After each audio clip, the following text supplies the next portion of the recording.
स्वस्ति समेभ्यः। कल प्रसंग जो था राजा नल के विषय में, तीनों लोकों की जो सुंदरियां थी वो कैसा विचार रखती थी। तो इसमें कल देवलोक के बारे में आया कि देवांगनाएं उसके बारे में किस प्रकार से, ये है ना निमील नभ्रंश जुषा, उसमें उत्प्रेक्षा की। आज ये पाताल लोक और मनुष्य लोक की सुंदरियों के बारे में। अधस्तदा कर्णिफलाढ्य जीवितं दृशोर्द्वयं नस्तदवीक्षि चाफलम् इति स्म चक्षुः श्रवसां प्रियानले स्तुवन्ति निन्दन्ति हृदा तदात्मनः। पदच्छेद देखो। अधः, अधस शब्द का बना है तत् इदम के अर्थ में। अधः तत् आकर्णि फल आढ़्य जीवितम, फलाढ़्य जीवितम, ये इसका है ये फलाढ़्य जीवितम। दृशोः द्वयम, दृशो दृष्टि का, द्वयम मैंने युगल जोड़ा, अर्थात हमारी दोनों आंखें। दृशोर द्वयम मतलब आंखों का जोड़ा, अर्थात हमारी जो आंखें हैं जो। नह नह इति अस्माकम, तद अवीक्षी च अफलम इति स्म चक्षुः श्रवसां प्रिया नले स्तुवन्ति निन्दन्ति हृदा तद आत्मनः। पहले इसका भाव देखो, शब्दार्थ से पहले ही।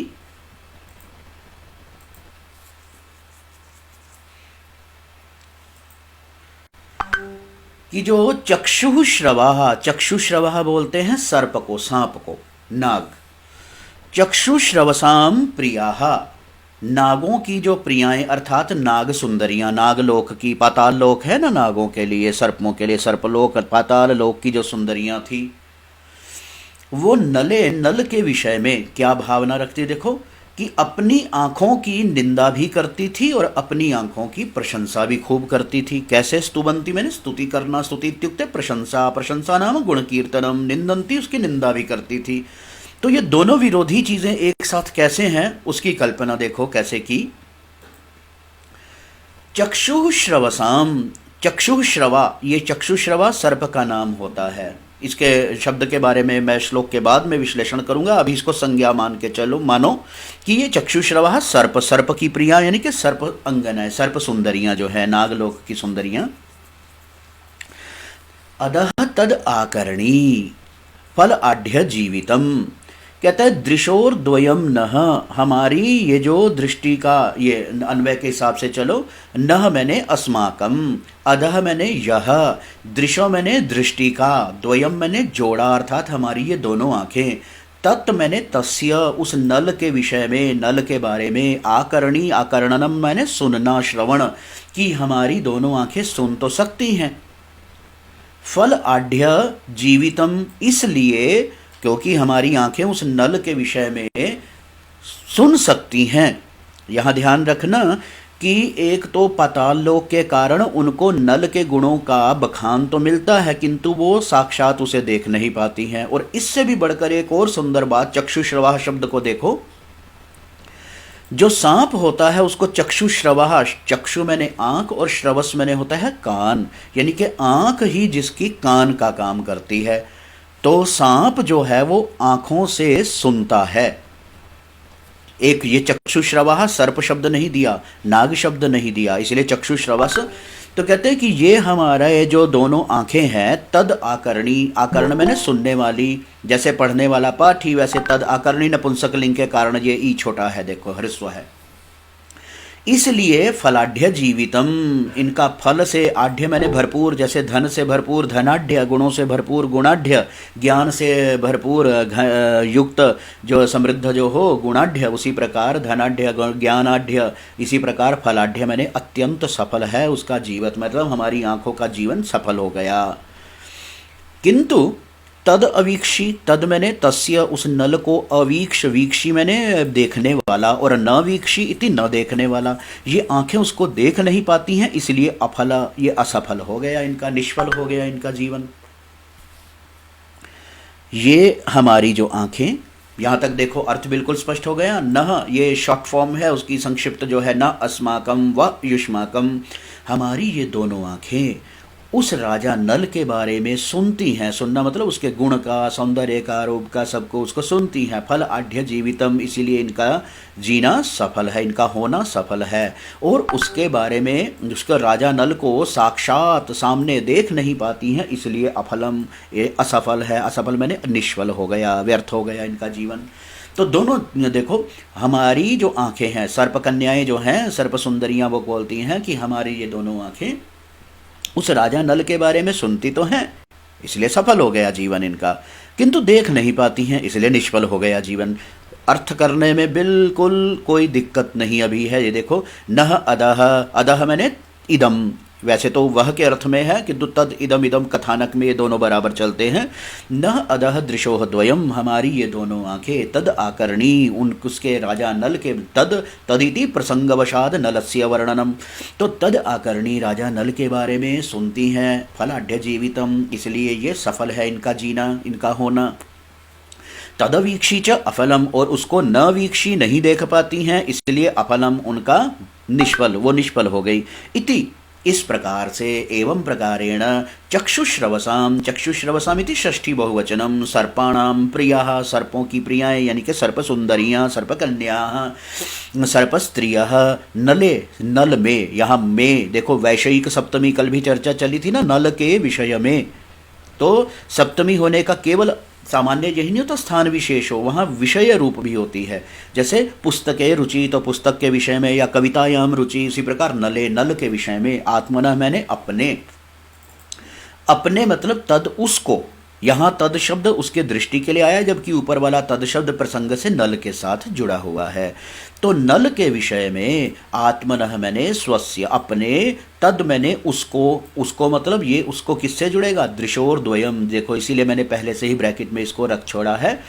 तात आत्मनो दृशो द्वयम, हृदय मैंने हृदय से क्या करती थी, स्तुवंती, स्तुति भी करती थी, और निंदंती, निंदा भी करती थी। च को समझाने के लिए स्तुवंती च निंदंती च, स्म, स्म, लट लकार में स्म लगने से ये भूतकालिक क्रिया हो जाती है। जैसे पठती मैंने पढ़ता है, और पठती स्म मैंने पढ़ता था, तो स्तुवंती स्म स्तुति करती थी। स्तुतिर नाम गुण कीर्तनम, गुण कीर्तनम नाम प्रशंसा, कि वो अपने हृदय से उसकी, किसकी, अपनी आँखों की प्रशंसा भी करती थी, स्तुति करती थी कि इनका जीना सफल हो गया। क्यों सफल हो गया, हेतु दियो कि देखो, आकरणी, क्योंकि ये राजा नल के बारे में सुनती हैं, किंतु निंदा क्यों करती थी, देख नहीं पाती हैं।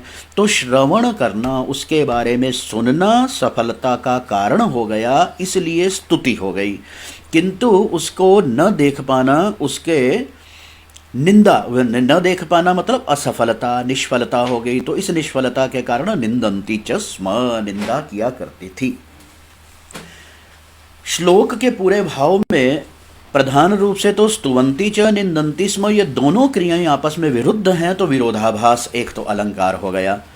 यत्र, क्योंकि दोनों का मूल जो विषय है किसके संदर्भ में, स्तुति और निंदा दोनों एक ही चीज की, किसके, कौन सा है वह पदार्थ, नयन द्वय, उनकी आंखों का जोड़ा, नयन युगल, कि आंखों की ही स्तुति और आंखों की ही निंदा, और कर्ता भी उनका एक है, सर्प सुंदरियां नागलोक की जो कन्याएं हैं। तो स्तुवंती निंदंती च स्म, स्तुति भी करती थी, निंदा भी करती थी, विरोधाभास अलंकार है। किंतु उसके मूल में देखो, कारण पूर्वक इन्होंने कहा है। निष्फल क्यों है जीवन, क्योंकि देख नहीं पाती थी। सफल क्यों है उनका आंखों का होना, क्योंकि वो सुन पाती हैं। तो अतद आकरणी, तो हेतु और वाक्य पदार्थत्व काव्यलिंगम अलंकार, ये एक बार फिर से भी चर्चा करेंगे। तो काव्यलिंग सहेतुक वर्णन होने से वाक्य को इन्होंने सहेतु पूर्वक कहा है, तो काव्यलिंग अलंकार हो गया। दोनों स्तुति और निंदा दोनों को बताया, तो विरोधाभास, क्रियागत विरोधाभास अलंकार हो गया। और चक्षुश्रवसाम, इसका खास अभिप्राय है सर्प के पर्यायवाची में, सर्पः, नागः, चक्षुश्रवः, सरीसृपः, ये उसके पर्यायवाची हैं। किंतु पर्यायवाची हो जाना ही पर्याप्त नहीं होता है। कवि लोग जब पर्यायवाची प्रयोग करते हैं तो एक एक शब्द के प्रयोग के अंदर उसका अपना मौलिक अर्थ, व्युत्पत्ति जन्य उसका अर्थ रहता है, वो एक नया अर्थ, एक नई ध्वनि देता है, एक नया अभिप्राय देता है। तो चक्षु श्रवस सांप को क्यों बोला जाता है? क्योंकि चक्षु एव, उसकी आंख ही, श्रवस मैंने कान का काम करती है, चक्षु एव श्रवयति, तो चक्षु श्रवः सांप का नाम ही पड़ गया। ये सिर्फ एक एडजेक्टिव, एक विशेषण नहीं रहा, अब ये उसका नाम हो गया, रूढ़ हो गया उसमें। तो परिकर अलंकार भी, वैसे तो देखा जाए तो विशेषण जो साभिप्राय होने से परिकर अलंकार होता है, किंतु विशेष्य भी होने से, क्योंकि चक्षुश्रवसाम दोनों तरफ जा रहा है। हालांकि चंद्रालोक आदि ग्रंथों में तो इसको भी परिकरांकुर नामक जानते हैं, किंतु परिकर का यहाँ पूरा विषय मान सकते हैं, परिकर है परिकरांकुर होगा। तो ये 3 अलंकार हो गए। अर्थ देखो एक बार, कोई दिक्कत नहीं आनी चाहिए। न अदह दृशोः द्वयम, हमारी ये आंखों का जो जोड़ा, तद आकरणी फलाढ़ जीवितम, उसको सुन पाता है इसलिए फलाढ़ जीवितम, सफल हो गया इसका जीना, जीना मतलब होना। तद अवीक्षी, उसको नहीं देख पाता है, च अफलम, इसीलिए निष्फल हो गया। इति चक्षु श्रवसाम इति नागकन्या सर्पाणाम प्रियाः, प्रिया इति सुंदर्यः। नले, नलस्य विषये आत्मनः स्वस्याः तदृशोः, तत् दृशोर्नयनयुगलं, दृशोर्द्वयमिति नयनयुगलं, हृदा, हृदयेन मनसा, अपने मन से स्तुति करती थी, प्रशंसा करती थी। प्रशंसा की तो मन से उसकी प्रशंसा की कि क्या इनका जीवन सफल हो गया, और निंदा भी की तो मन से ही, क्यों हो, ये कड़ी निंदा हो गई उसमें कि तद अवीक्षी च अफलम, ये निष्फल हो गया इनका जीना, इनका होना। अर्थ में कोई इसमें कसर बाकी रही नहीं है। नह अदह, अदस शब्द है, नह इति अस्माकम, अदस शब्द बना है, ये सर्वनाम दृशोर्द्वयम नपुंसकलिंग है ना, इसलिए अदह दृशोहो दृक् शब्द का बना है, दृक् दृशौ दृशः। दृशोहो दृक् शब्द है, और आकर्णी, आकर्णयत इति तच्छील, जैसे पढ़ने वाला पाठी, और ये आकर्णयत इति आकर्णी, नपुंसकलिंग में ह्रस्व आया है इसमें, तद आकर्णी। और तद आकर्णी फलाढ़ जीवितम, कश्चित् आगतः, तद आकर्णी फलाढ़ जीवितम, श्रवसाम प्रिया नले आत्मनः तदृशोद्वयम हृदा स्तुवन्ति निंदन्ति च स्म। इसमें हम अदह, अदस शब्द ये स्पष्ट है, दृशोः इति षष्ठी द्विवचनम, आकर्णी, आकर्णी शब्द को तस्य आकर्णी, तम, इसका विग्रह इस प्रकार से कर सकते हैं, उपपद समास भी हो गया यहाँ।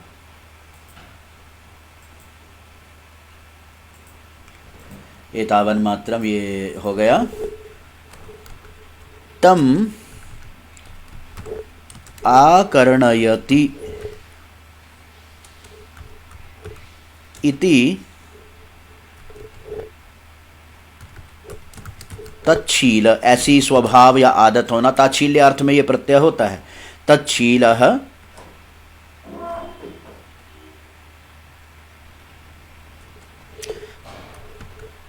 तदाकर्णी,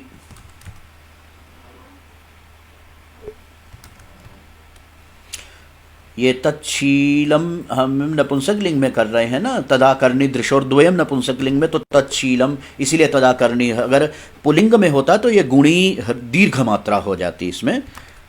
अभी विशेष विशेषण भाव से समास को हमने यथावत ला के इसको रखा है। तदाकर्णी ये उपपद समास हो गया। आकर्णयति, जैसे तदाकर्णयति उसी प्रकार ये बन जाएगा। दूसरा है तद अवीक्षी,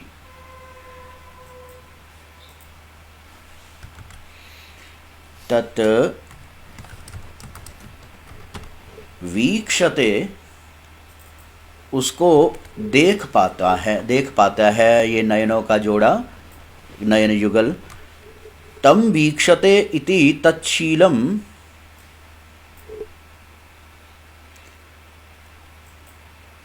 यहाँ न शब्द और रखना पड़ेगा क्योंकि अवीक्षी बना दिया ना, न वीक्षते, तो इसीलिए तद अवीक्षी बन जाएगा।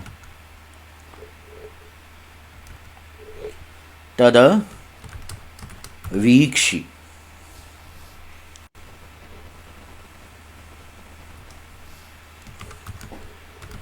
अथवा न वीक्षते इति अवीक्षि,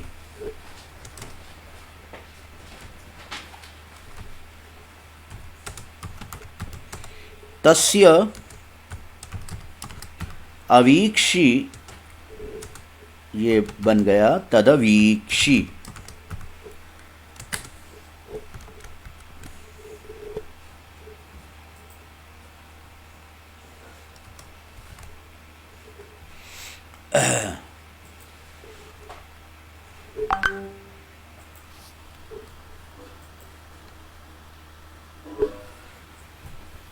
और आत्मनः दृशोद्वयं स्तुवन्ति निन्दन्ति च स्म, चक्षुश्रवसामिति सर्पाणां सुंदर्यः प्रियाः।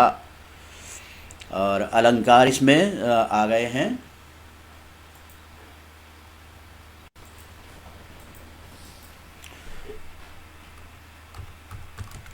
क्रियागतः विरोधाभासः,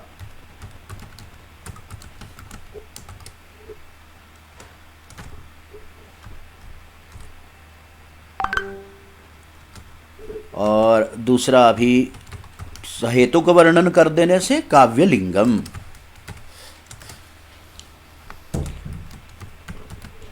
परिकरः, इसको परिकर अंकुर भी मान सकते हो, वो शास्त्रीय दृष्टि से थोड़ा भेद है।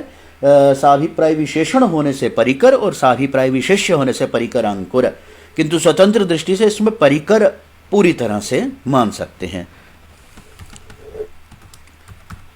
परिकरांकुरः, ये शास्त्रकारों की जो सूक्ष्म दृष्टि होती है, इसलिए भेदोपभेद बनते चले जाते हैं। तो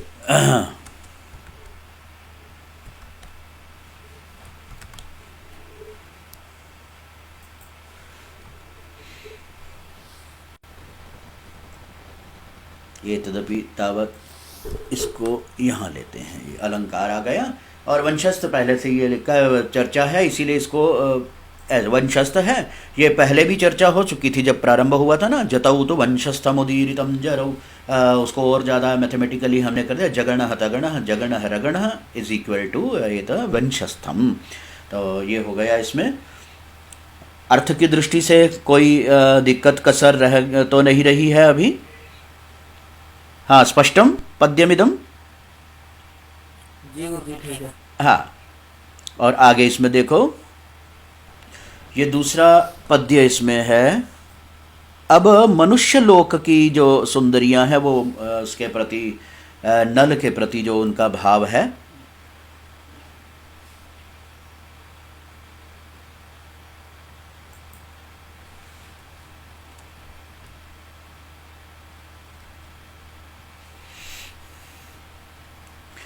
विलोकयन्तीभिरजस्रभावना बलादमुं नेत्रनिमीलनेष्वपि अलम्भिमर्त्याभिरमुष्य दर्शनेन विघ्नलेशोऽपि निमेषनिर्मितः। मर्त्य, मर्त्य माने मनुष्य, और स्त्रीलिंग में मर्त्या, और जैसे लता का तृतीया में लता भी, वैसे मर्त्या भी। इस एक पद को पकड़कर बाकी की मनुष्य लोक की मानुषी स्त्रियां, मनुष्य सुंदरियां जो थी, राजा नल को कैसे देखती थी। देखो, विलोकयंती विरजस्र भावना, वो तो अपनी भावना के बल से, मतलब सामने दिखाई देना वो प्रत्यक्ष दर्शन है, और अपनी भावना में उसके बारे में चिंतन कर करके कल्पनाओं में देखते जाना, इमेजिन करते जाना उसके बारे में निरंतर। तो इस कारण से नेत्र निमीलनेष्वपि, नेत्र बंद, यानी कि चाहे आंखें खुली हों चाहे आंखें बंद हों, किंतु मानुषी स्त्रियां उसके प्रति इतना ध्यान, इतनी रुचि से, इतने प्यार से उसको देखती थी कि उसका दर्शन कभी नहीं मिटता था। कहने का मतलब, राजा नल को देखने में मनुष्य स्त्रियां, मानुषी स्त्रियों को एक छोटा सा लेश, विघ्न लेशः अपि, बिल्कुल छोटा सा विघ्न भी, रुकावट नहीं आती थी। पलक झपकना अथवा न झपकने से उनको कोई अंतर नहीं आता था, क्योंकि उनका दर्शन है प्रत्यक्षम दृश्यते चेत तदपि वरम न चेद काल्पनिकता पूर्वकम कल्पनायाम तु सर्वथा नलः प्रत्यक्ष एव। तो ये इसका सीधा सीधा सा, अभी हमने शब्दार्थ को स्पर्श भी नहीं किया, भाव तो स्पष्ट पहले से ही हो गया। मनुष्य देखा, देवांगनाओं का कहा कि उनका तो अभ्यास ही वैसा था कि वो पलक नहीं झपकाती थी। और दूसरे में अभी अभी आया कि नागलोक की जो सौंदर्याँ हैं, स्त्रियाँ, वो ऐसे देखती थी कि ये हमारी आँखों का जीना सफल हो गया, क्योंकि सुन पाती हैं, नहीं देख पाती हैं, इसलिए निष्फल हो गया। तो निंदा स्तुति दोनों करती थी। और विलोकयंती भी, अब ये अर्थ यहाँ मनुष्य की स्त्रियों का, ये देखो, मानवी जो स्त्रियां, मानुषी सुंदरियां, विलोकयंती भी, ये विलोकयंती भी, ये देखो विसर्गों का बना, र अजस्र, अजस्र मैंने होता है निरंतर। अभी ये शब्दार्थ के बिना भी सामान्य चर्चा में इसको काफ़ी स्पष्ट हो जाएगा। अजस्र मैंने निरंतर, निरंतर क्या है, उसकी भावना, भावना मैंने होता है उसके बारे में सोचते रहना, उस भावना के बल से, यानी कि भावना के कारण। अमुम मैंने उसको, उसको मैंने राजा नल को। कब, नेत्र आँखों के, निमीलनेष्वपि, निमीलनम मैंने बंद होना, निमिष्ट हो जाना, निमेश हो जाना उनका, बंद होना, यानी कि आँखों के झपकने पर भी, या सोने पर भी, या आँखें बंद रहने पर भी, अपि सप्तमी आ गई ना, देखो, निमीलनेषु अपि, नेत्र निमीलन होने पर भी, किंतु किस भावना के कारण से, अजस्र, अजस्र मैंने निरंतर भावना बलात्, भावना मैंने उसकी कल्पना दर्शन, काल्पनिक दर्शन, अथवा मानसिक चिंतनम, चिंतनम, चिंतन होता ही मन में है, तो मानसिक दर्शनाद अथवा चिंतनाद। अलम्भि मर्त्या भी अमुष्य दर्शने, अमुष्य मैंने तस्य, ये अदस का ही बना है, अमुष्य तस्य, इसका इदम का जो है, इसके न अदस का, इदम का तो अस्य हो जाता है। तो अमुष्य दर्शने, इस राजा नल के देखने में, उसको देखने में, मर्त्या भी, मानुषी भी, मनुष्य स्त्रियों के द्वारा, न विघ्न लेशः अपि, विघ्न का लेश मात्र भी, यानी कि एक थोड़ा सा भी विघ्न, रुकावट नहीं आई। विघ्न कैसी, निमेश निर्मित, निमेश मैंने आंखों का बंद होना, यानी कि पलक झपकना, उस निमेश के द्वारा निर्मित मैंने रचित, यानी कि पलक झपकने से जो उत्पन्न रुकावट आती है ना, विघ्न आता है, तो वह विघ्न भी मर्त्या भी ही न अलम्भी, मनुष्य मानुषी स्त्रियों ने उसे प्राप्त नहीं किया। अलम्भी ये कर्मवाच्य की क्रिया बनी है लुंग लकार में जाकर, अलम्भी लब धातु है, अलम्भी, अलम्भिषाताम, अलम्भिषत, ऐसे रूप चलेंगे जब। और अलम्भी मर्त्याभिरमुष्य दर्शने न विघ्न लेशः अपि निमेश निर्मितः। पदच्छेद में ही हमें अर्थ स्पष्ट हो गया, शब्दार्थ स्पर्श से पहले ही उच्चारण फिर से करो, किंतु अर्थ कच्चा पक्का जितना भी अभी बताया गया उसमें देखो मस्तिष्क में आ जाना चाहिए। विलोकयन्ती भीरजस्र भावना बलादमुम नेत्र निमीलनेष्वपि, निमीलनेष्वपि थी जन संधि हो गई। अलम्भिमर्त्याभिरमुष्य दर्शने न विघ्नलेशोपि निमेश निर्मितः। अन्वय देखो, वही पदार्थ, वही शब्द, वही अर्थ, किंतु अभी और देखो, अजस्र भावना बलाद, निरंतर उसकी भावना करते रहने से, चिंतन करते रहने से, नेत्र निमीलनेष्वपि, आंखें बंद कर लेने पर भी, अपि भी, अमुम उस नल को, विलोकयंती भी, देखती हुई, विलोकवी पूर्वक लोक धातु से क्षत्रि प्रत्यय हो गया है। क्षत्रि प्रत्यय होने के बाद स्त्रीलिंग में ले गए, जैसे पढ़ती हुई, पठंती, उसी प्रकार देखती हुई, विलोकयंती, और तृतीया बहुवचन में विलोकयंती भी, जैसे नदी का नदी भी, मर्त्या भी, ये किसका विशेषण बन के क्रियापद प्रयोग हुआ है, विलोकयंती भी ही, मर्त्या भी ही, मानुषी सुंदरी भी ही, अमुष्य, अमुष्य कस्य, नलस्य, दर्शने देखने में, उस नल के दर्शन में, निमेश निर्मितः, पलक झपकने से उत्पन्न, विघ्न लेशः अपि, विघ्न का थोड़ा सा हिस्सा भी, लव मात्र भी, सामान्य, ईषद मात्रमपि, किंचित मात्रमपि, कहता है विघ्न लेश अपि न अलम्भी, वह प्राप्त नहीं किया, यानी कि उनको किसी प्रकार का विघ्न नहीं हुआ। आंखें खुली भी हों, चाहे आंखें झपकी हों या बंद हों, तब भी। अर्थ पूरा, एक एक टुकड़े को छोड़कर अब पूरा देखो। अजस्र भावना बलाद, ये बोलने की एक्सेस, जो टोन है, उससे मस्तिष्क में अर्थ पूरा उपस्थित रहना चाहिए। एक बार उसको साथ साथ टैले करते चलो, मिलाते चलो। अजस्र, अजस्र मैंने निरंतरम, लगातार, अजस्र भावना बलात्, नेत्र निमीलनेषु अपि अमुं विलोकयन्तीभिः काभिः मर्त्याभिः अमुष्य दर्शने निमेष निर्मितः विघ्नलेशः अपि न अलम्भिः। काभिः न अलम्भिः मर्त्याभिः मानुषी सुंदरीभिः किम कुर्वतीभिः विलोकयन्तीभिः देखती हुई उनको, किसको देखती हुई? अमुम राजा नल को। कदा कदा अपि नेत्र निमीलनेष्वपि, नेत्र निमीलनेष्वपि कथम दर्शनम संभवति? अजस्र भावना बलात्, उसी का चिंतन करते रहने से उनके मन में उसकी उपस्थिति थी। तो अजस्र भावना बलात्, निरंतर देखते रहने से, अजस्र भावना बलात्, और कदा विघ्नलेशः किमुत्पन्नः केन उत्पन्नः? निमेष निर्मितः, निमेष द्वारा। निमेषणम नाम किम? निमीलनम, निमीलनम नयन निमीलनम, नयन निमीलन द्वारा समुत्पन्नः विघ्नलेशः बाधा जो है, अपि न अलम्भी न प्रापि न प्राप्तः, विघ्नलेशः न प्राप्तः। अर्थ स्पष्ट हो गया है। देखो वह फिर भी ये बार बार जो इसका उच्चारण है ना, तो हर कदम पे, हर स्टेप पे ध्यान रखना, उसका पूर्व वाला अर्थ और पुष्ट होता चला जाना चाहिए। यहाँ तक कि जब तक हम अंतिम सोपान पे, लास्ट स्टेप पे पहुँचे, तो अर्थ हमारे दिलो दिमाग में छा चुका होना चाहिए। अजस्र भावना बलाद नेत्र निमीलनेष्वपि अमुं विलोकयन्तीभिः मर्त्याभिः अमुष्य दर्शने निमेष निर्मितः। अमुष्य इति कस्य, किसके लिए पद आया है? नलस्य। अवलोकने दर्शने निमेष निर्मितः। हाँ जितेंद्र, अपना माइक म्यूट करो।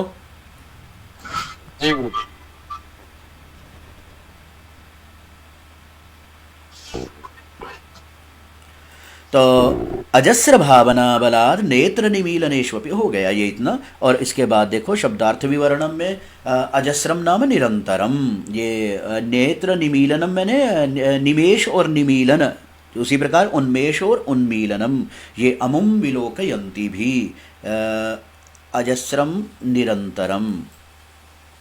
और विलोकयन्ती को हम लेते हैं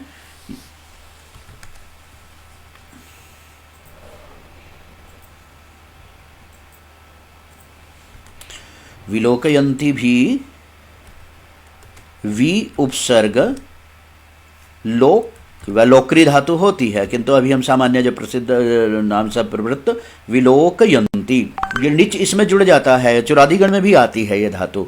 विलोकयन्ती भी क्षत्रि प्रत्यय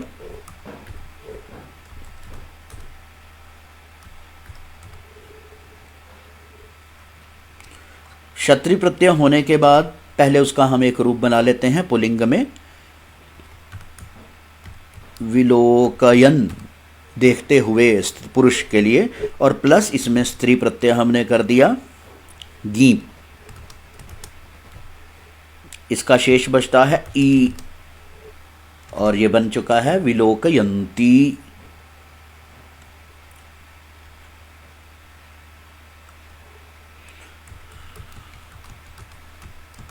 विलोकयन्ती, और इसी का तृतीया बहुवचन में बन जाएगा विलोकयन्ती भी। ये इसको हम शॉर्टकट में, क्योंकि वो शब्द लिखने की बजाय तृतीया बहुवचन, थ्री ये अपने आप समझते रहना विद्यार्थी। बहुवचन के लिए 3 संख्या तो नहीं होती है, किंतु संकेतात्मक रूप से इसको कैच करें विद्यार्थी। शब्दार्थ विवरण हम यहाँ से लिख लेते हैं। ये देखो विलोकयन्ती भी, इसको ये हम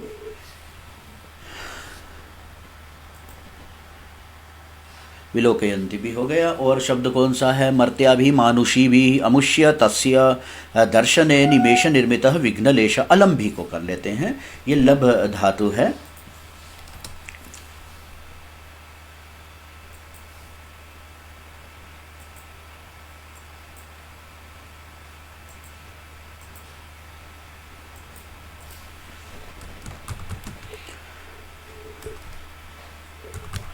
लब प्लस ये कर्मणि, कर्म में चल रही है प्रक्रिया, कर्मवाच्य में, कर्मणि इत्युक्ते कर्मवाच्य।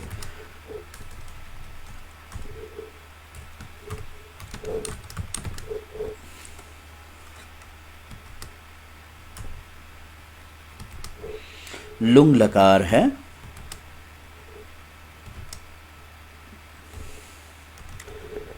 प्रथम पुरुष एक वचन में बन गया।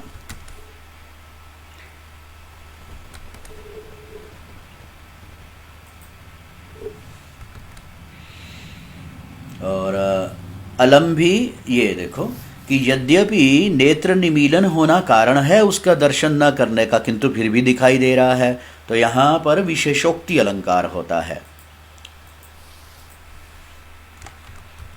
सती हेतौ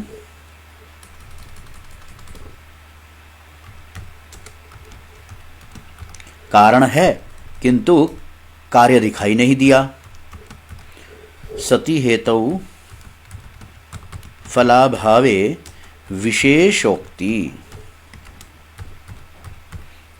ये यथासंभव अलंकार आदि का लक्षण इत्यादि भी साथ में इसलिए क्योंकि थोड़ा थोड़ा करके बाकी सर्व प्रकार से आसपास या जितना भी सामान्य जो हमें ज्ञान चाहिए होता है वो उपस्थित रहना चाहिए।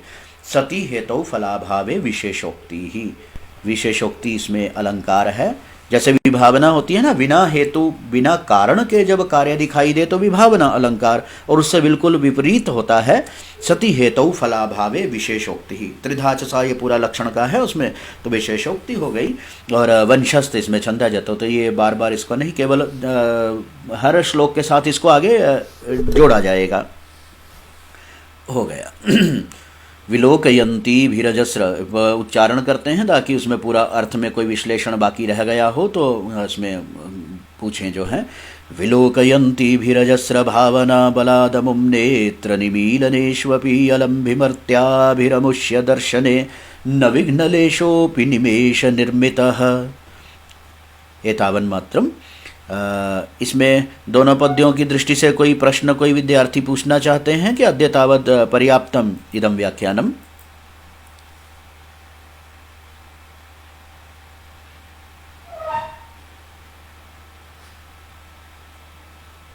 अस्तु तर्हि अद्य इदं व्याख्यानं तर्हि सम्पद्यते। शुभमस्तु समेषाम्।